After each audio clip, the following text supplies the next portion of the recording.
Welcome. Come on in the room. We are here live at the Mompreneur HQ. And question for you. How in the world do you calculate how you're going to meet your financial goals? Well, that's the question we're asking and answering today on the Mom Live Show. I am your host, Rasheeda Green, founder and CEO of Get Right Coaching and the host of the wonderful Mompreneur HQ community and the creator of the Digi Entrepreneur Academy, where we help moms who are determined to get time, money, and location freedom to start online businesses so that they can build of the business of their dreams without neglecting themselves or their families in the process. And we do that through coaching, content, and community, and by our awesome membership, Digi Entrepreneur Academy, where you can get the resources that you need to level up your business, to stand out in social media, and to start a passive income product business. All right. If you're joining us live, be sure that you have a pen, paper, or a digital device so that you can record these gems that we're going to be dropping on you today. And if you are watching the replay, just put hashtag replay. If you have any questions during the show, feel free to make sure you jot those down in the comment field. And if we can answer them live, we will most certainly will. And if not, we'll get to them after the show. So we are talking about in this month goals. So we've hit some different aspects of goals. And this week we're talking about how to do the money math to achieve your financial goals. Now, money math is not a new conversation. Goals is not a new conversation, but how to do that in a way that you're able to achieve your goals is what we're going to talk about today. We're going to hit 4 bullet points. So make sure that you are making sure that you're writing these things down. And there will be 4. So I'm letting you know ahead of time so that if you miss something, you can come back to it. Hello, Lakeisha. How are you? Thank you for joining us live on today and talking about how to do the money math to achieve your goals.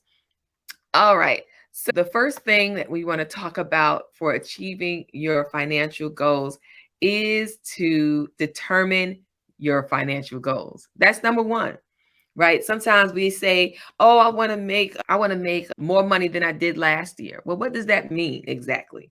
If you made 50,001 cent would be more than what you made last year. But will that really be a goal for you?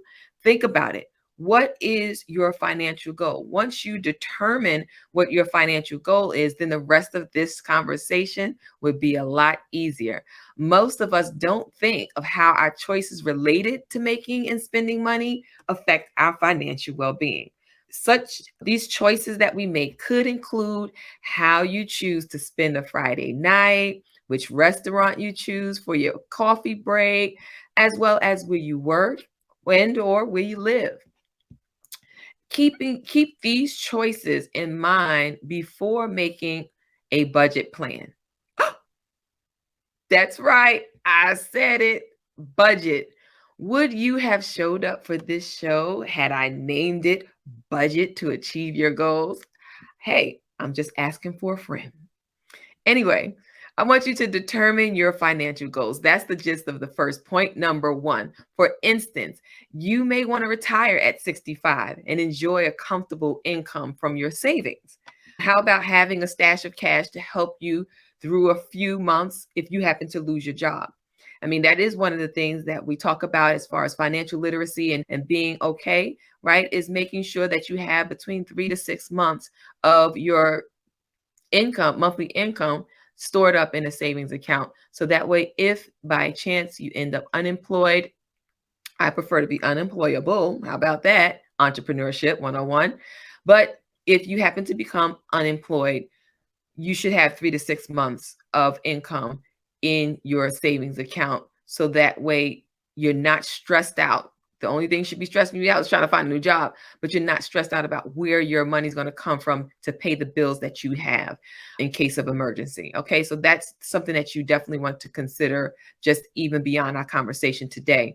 But there's also the chance that you might like to buy a home or you want to do some extensive traveling. Maybe you just want to get out of debt. Once you've pinpointed your goals and that number, ask yourself whether you're willing to do whatever it takes to achieve them. If you don't think you can go the extra mile, it could be that your goal that you chose sounds good, but just isn't important enough to you to be able to extend yourself to make it happen. So what you want to do there is to pare down your list of things that you think you want to do with this money that you think you want to reach, this money goal that you think you want to reach. And you want to take that list and you pare it down until you're left with the most important goal, the most important things that you want to achieve. And then these are the ones that you want to go for. These are the ones that you want to set those big goals up for. So you want to make $100,000. Okay, that could be your goal. And we'll talk about the number breakdown for that. But if it's, I want to retire at 65, one of the things that you need to know is how much is your annual spending. And if once you have your annual spending, there's such thing as inflation and cost of living increases. You want to be able to calculate that as well. And then to say, okay, well, this is going to cost me this in 2030, for instance, and it's going to increase by the X percentage over the course of the next years. So if I'm 65 in 2030, then, I want to be, they say I should live about 75, 80 years old, or whatever the case may be. You start calculating that math. Now, I'm just doing this generally without any real calculation or knowledge of what your annual income is and your annual expenses are. But that's just the gist. Those expenses for the year. Also, how you plan to live. Do you plan to live and spend just as much as you did when you worked? I would suggest not. But hey, if you have the means and if you have the drive to achieve those goals, to build up that income bucket so that you can retire and live fabulously, then go right ahead and do it. But that's the thing. You have to know how it is that you want to live at that point when you retire, whether it's at 65, 55, or 75.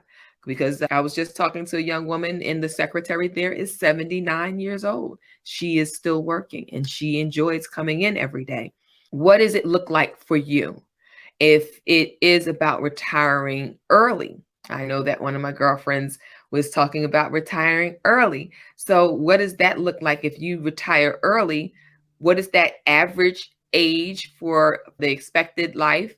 And then the time from between the time that you want to retire and the expected age, where's that income coming from? Do you set up a portfolio of stocks, bonds, and or real estate that's going to pay dividends, mutual funds that are going to pay dividends that you can get every month? That's considered passive income, by the way. That's like the slide stuff like that in there.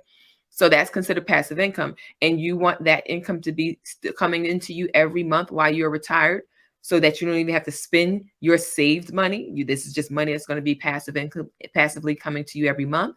You have to think about all those numbers when considering retiring early. So include that. If whatever your mortgage is, do you plan on paying off your mortgage before you retire?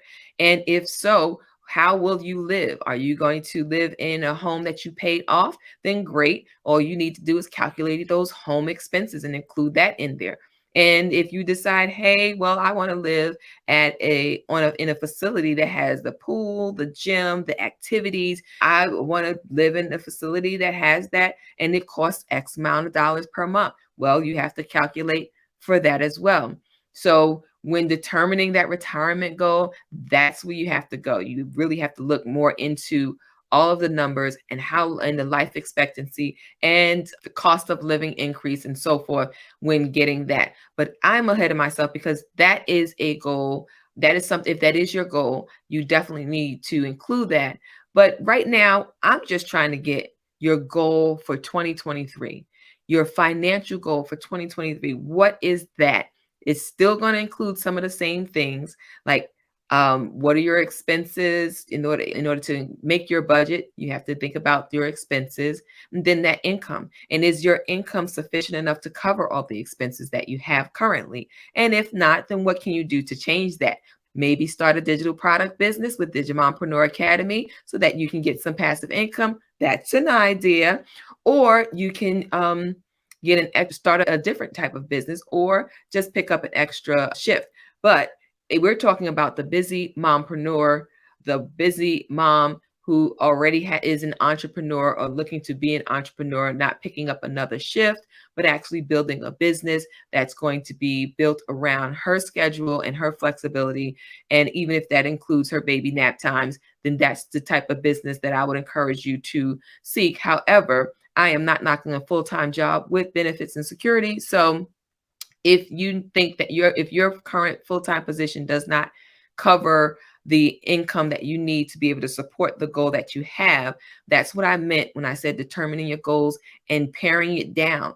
Because if the goal that you have is too lofty based on what you currently have, the other option is to try to increase your income opportunities to make sure that you do reach those goals, as well as get rid of expenses that you don't need so that you can reach those goals. So I encourage you to definitely determine exactly what your financial goal is. And then we can look at number 2, understanding your current financial situation.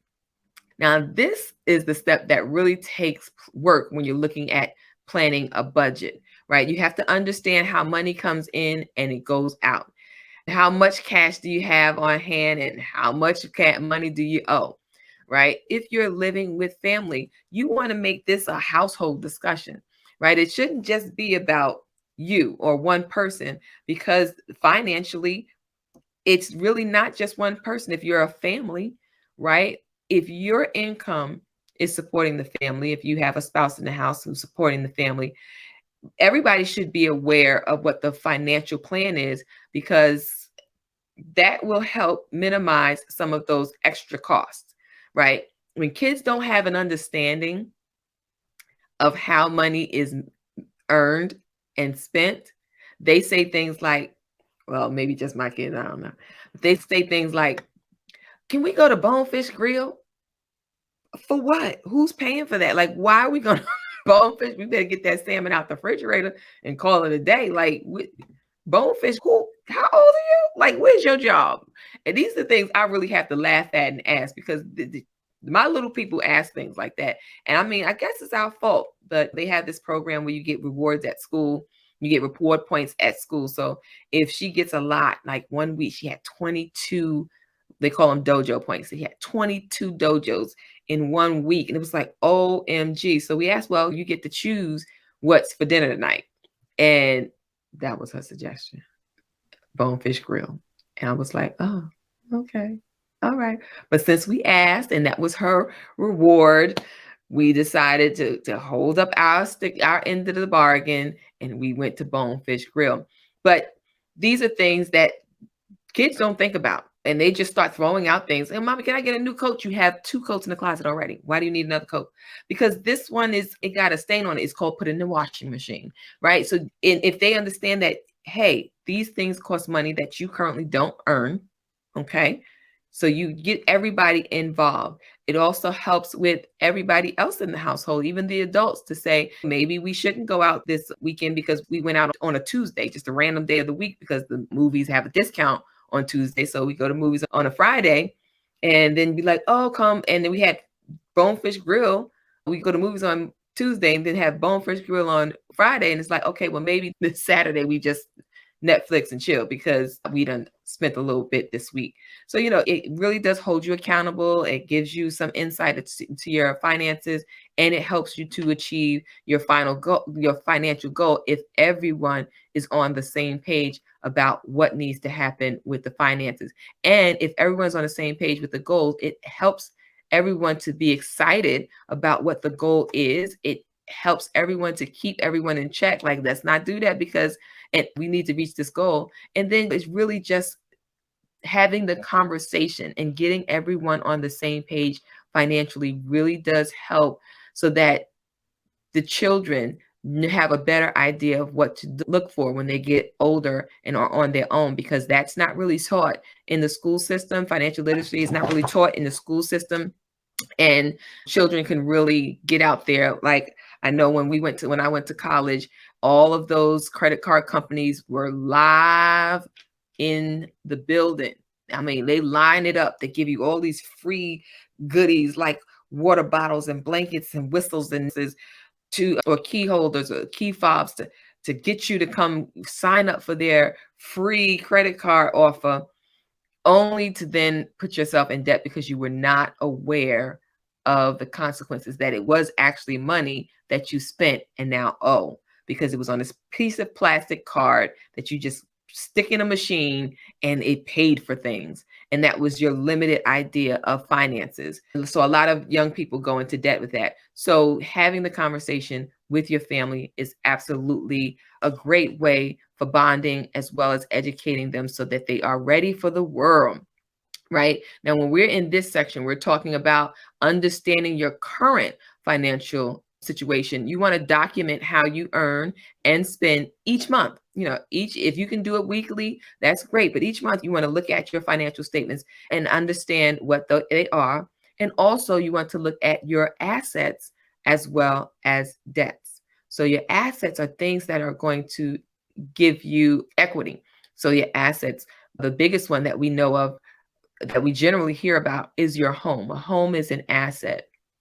So having a mortgage is indeed a debt. However, it's an investment and it's an asset, although it depreciates like everything else, that will give you, it also appreciates in value. And I'm sorry, you can write off depreciation on a house, but it still appreciates in value. So if you buy it at 150,000, it can someday be worth 200,000. That's equity. That's 50,000 equity that you have in the home. Even if you have not officially paid the mortgage off, that is still equity that you can take out of the home if you would like to then invest in another property, and so forth and so on. And this is how I go on tangents. Don't mind me. I like talking about the financial stuff. I love talking about real estate.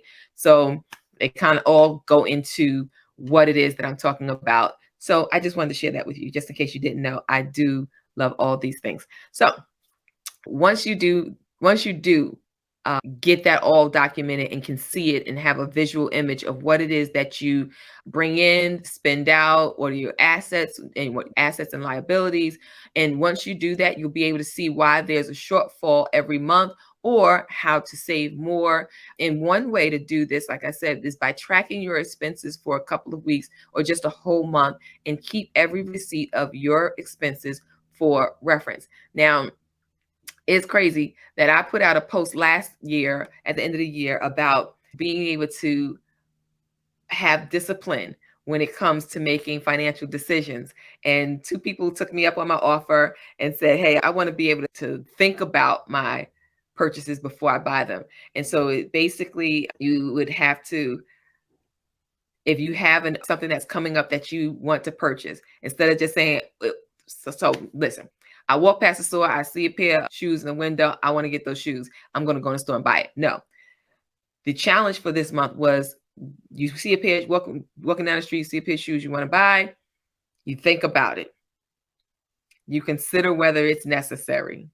You consider whether you have the funds right now to get it, because we don't want to buy it on credit and then have to look at the shoes that used to cost $25 or $50 or $100 now becoming $180 because we bought it on credit and had to pay interest, right? So we want to think about the purchase, and we want to wait on purchasing it, and give it a 30-day time frame where you say, I'm going to wait 30 days.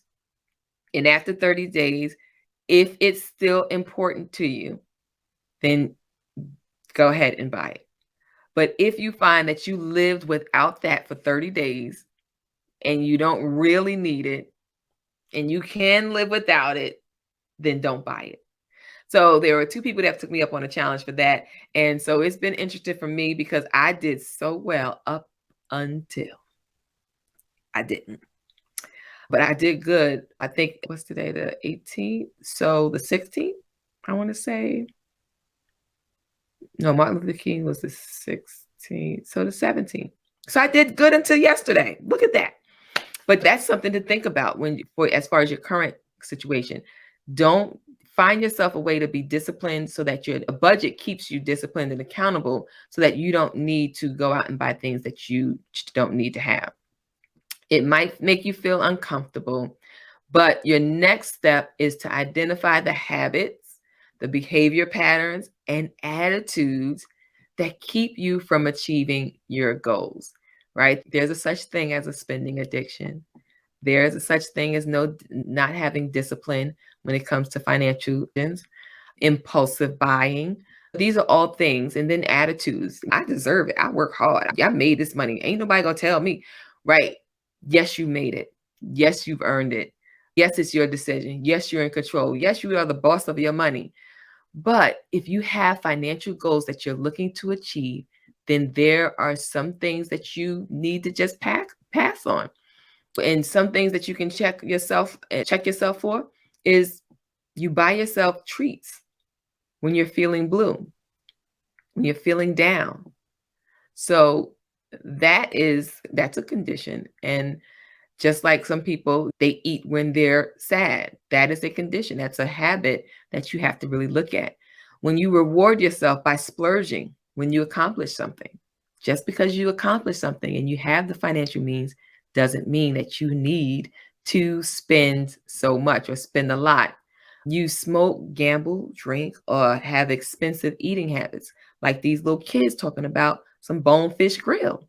And you doing that 3 and 4 times, eating out 3, 4 times, 7 times a week. That's something, the area that you have to check yourself on. You feel uneasy when discussing money with friends and family. So everybody starts talking about saving and this and that, and you're like, well, right? You start backpedaling like, oh, I'm going to take a bathroom break, right? When you don't feel comfortable because you know that you're not really doing what is necessary to save or achieve your financial goals.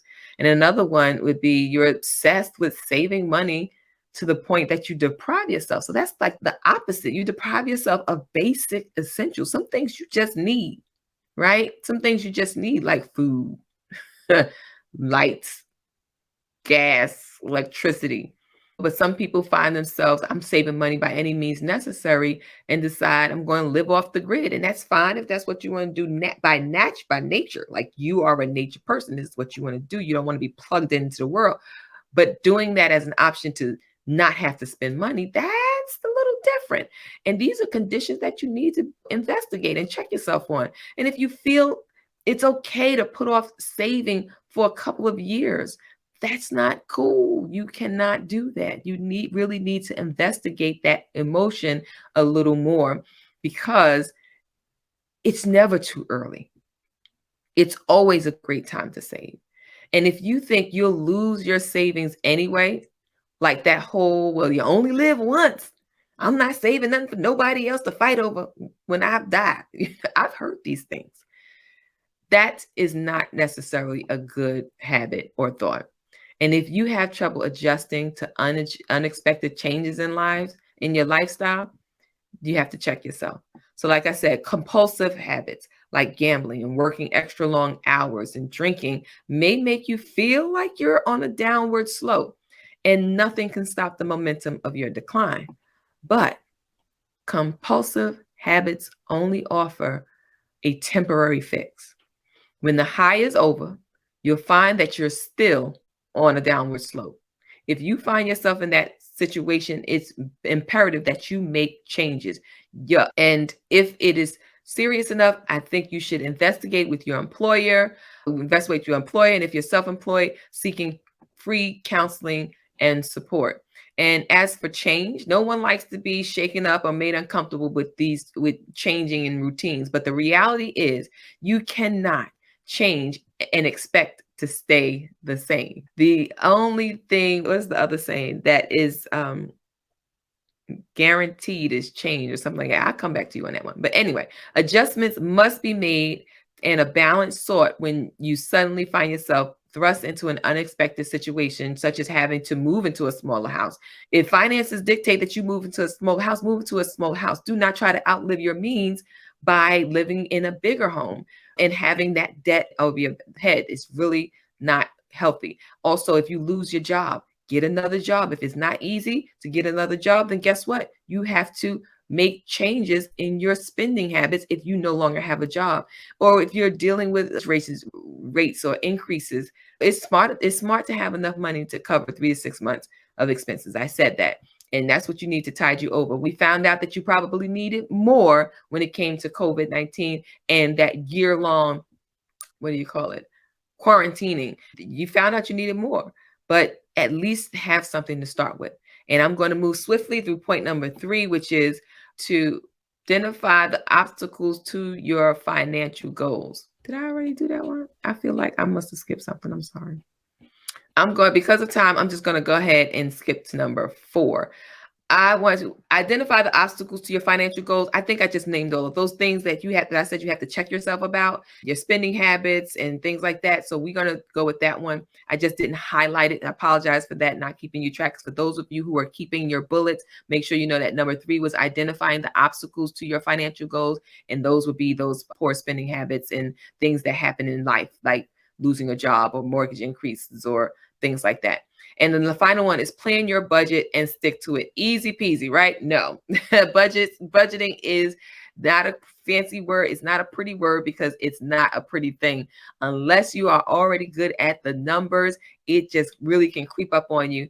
And gets you all discombobulated because planning the budget and then actually keeping it does require work. So now that you've worked out your current income, you know your spending patterns, and you've determined the most important financial goals, it's time to create a realistic plan that'll get you from where you are now to where you'd like to be. And as I mentioned, previously, SMART goals. SMART goals go for finances as well, right? Of course, if your finances involve the income and expenses of other people, you'll want to work this out together. Make sure that the plan is inclusive of everyone whose money is in the household so that everyone is on the same page and focusing. Because if one person is saying, I'm going to save $10,000 and the other person is saying, I just want to save $2,000, well, there's an $8,000 differential that could have been worked out together if everybody was on the same page. And you don't want to try to impose or force a budget on someone either. So make sure that you're working that out together. You want to have these discussions. If you can have them as a family, as a household, that would be wonderful. But when you're tracking them, making these financial plans, do know that you can also, if there's some disagreement in what you should be saving and what you should be doing and how the plan and the budget should go, do know that you can seek financial counselors and expert advice, right? So if you make this plan to set a budget, make sure that it is specific, measurable, achievable, have time bound, all right? So the gist of it all is, in order to reach your financial goals, you have to know what's coming in and what's going out, and then what you can do to make sure that you make a budget and stick to it. So if that means increasing your income by getting another job or starting a business, or if that means not spending as much as you were spending, if it means that you have to cut the movies for a week or cut dinners out for a week, making those adjustments to be able to reach your goals. And for businesses, there is some more stuff that you have to add and include in your financial expenses that exceed your personal. But we'll talk more about that in a future episode. But for today, I want to thank you for joining me. If you have any questions regarding how to get yourself together as far as budgeting for 2023, go ahead and use that 20-minute clarity call that is accessible to all members of the Mompreneur HQ so that we can have a conversation about what it is that you do and how I might be able to help you. And in this case, if you really want to break down your money goal for 2023, then go ahead and set up a breakthrough session with me. It's a 60-minute call that you'll be able to hash out your plan for 2023 and have an action plan for the year. That would be awesome to have everything ready to go for 2023 in January so that you can make the goals and achieve them this year. All right. I appreciate you. Thanks for joining me. And until next time.